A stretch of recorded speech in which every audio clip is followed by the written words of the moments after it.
Hi folks, and welcome back to Fishing with Den. This time what we're going to be talking about is line twist on your reel. Now this has come about because I've had a couple of comments lately or questions lately about how to get rid of it, and we will get to that shortly, but first I want to show you what all the causes of it are. Of course, before we even do that, for those of you who might be a bit new to this, what is line twist? Well, if I just take this bail arm off a second, when you reel in, this is clipped up still here by the way, but when you reel in, whoops, if you find that you've got this effect, okay, can you see that? All twisted up line, that's line twist. Now, the problem is, as I say, how you get rid of it, but also, as I said, let's cover the actual basics first of all. So what causes line twist? Well, there's a number of reasons, 3 or 4, maybe 5. The first one is you didn't put the line on right. And again, if you look online, if you go to American videos on how to spool up line onto a reel, they tell you to do it with the line coming off with the label facing you. Well, okay, I've also seen it where they've said turn it that way around, because that didn't work either. In England or UK, most people tend to go sort of like, so it's coming onto the reel this way around. And very often what they'll do is just chuck it in a bucket of water, reel it on under a bit of pressure. The thing about that is, how do you know which is right for you? Well, I'd go with the one where it just literally spools on and off like that. But to prove it to yourself, what you do is you take about 5 turns of line from that spool under pressure between your fingers like that, and then stop. And if you're getting line twist when you pull a bit of line off, well, you're doing it wrong. The same with if you're doing it with this facing you like that, or away from there. Just put 5 or 6 turns on, maybe a few more, and if it's twisting, it's wrong. If it ain't twisting, it's right. And that's the way to solve that one.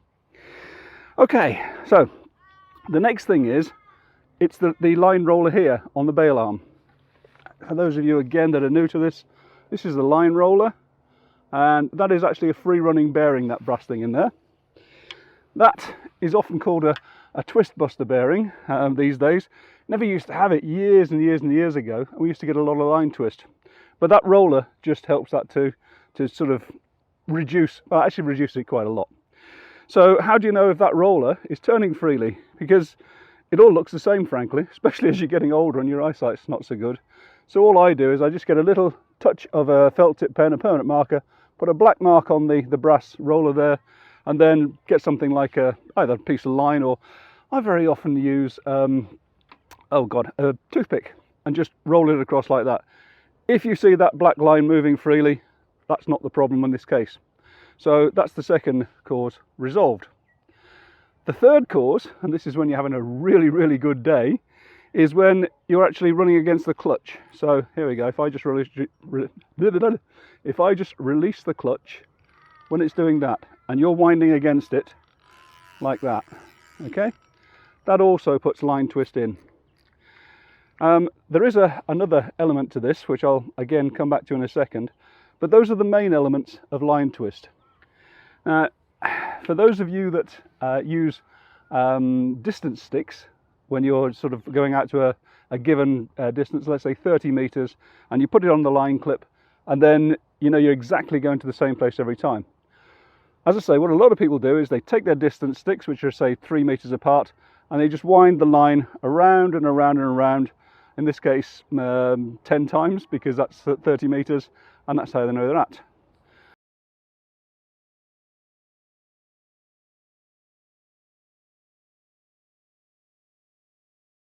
But instead of just taking the bail arm off like that and going around and around and around, they do what I just showed you there, which is they'll release the spool and just go against the drag like that.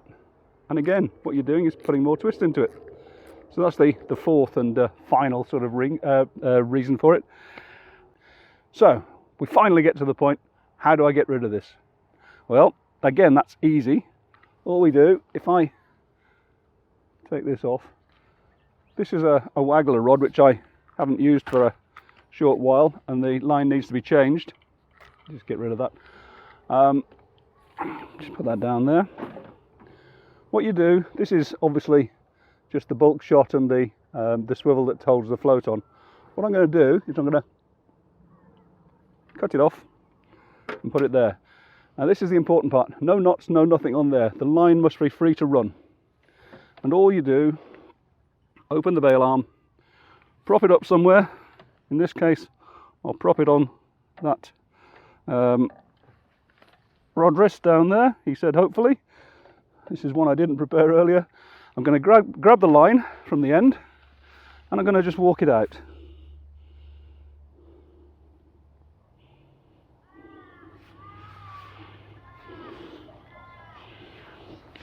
Okay, there's the end of the line.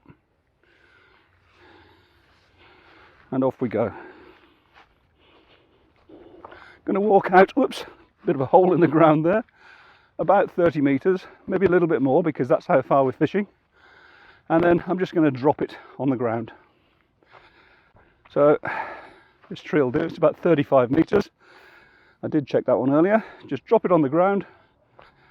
Make sure you don't walk on it on the way back. Best to do this over grass, by the way. Try not to do it over gravel paths and things. You wouldn't want to get line abrasion, would you? Okay. Whew. So now, if I come back,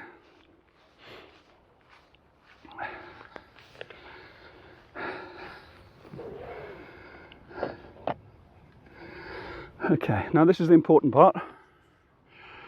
Close the bail arm, put the line under pressure. And what we're going to do is hold the line, whoops, hold the line between our fingers here, like that. And then put it under a little bit of pressure, not too much, not so you can't turn the handle, just a little bit of pressure. And we're going to just reel in, all the way in. Obviously you'd probably stop just at the end of the rod tip if you were going to be reusing this rod for another rig. But for me, I'm going to reel it all the way because I don't propose to be using this one for a short while just yet. And oops, keeping it under pressure all the time, and all that's doing is twisting out all the horrible twists in your line. So take it off, see what we've got, and there you go. Probably can't see it, but that's pretty much perfect. Hopefully we can do that. If I put them together, there is a bit of a wind, but yeah, you can see that there's no line twist whatsoever. If it's really, really badly twisted, and it shouldn't be these days because with all these twist buster bearings and all the rest of it, you really shouldn't get too much twist. But if it is, just walk it out again and do the same thing again. That's all there is to it, guys. So I'm now going to get on with doing some fishing in a bit of a practice session for myself, but for you, the video is ended. Hope you enjoyed it. See you next time.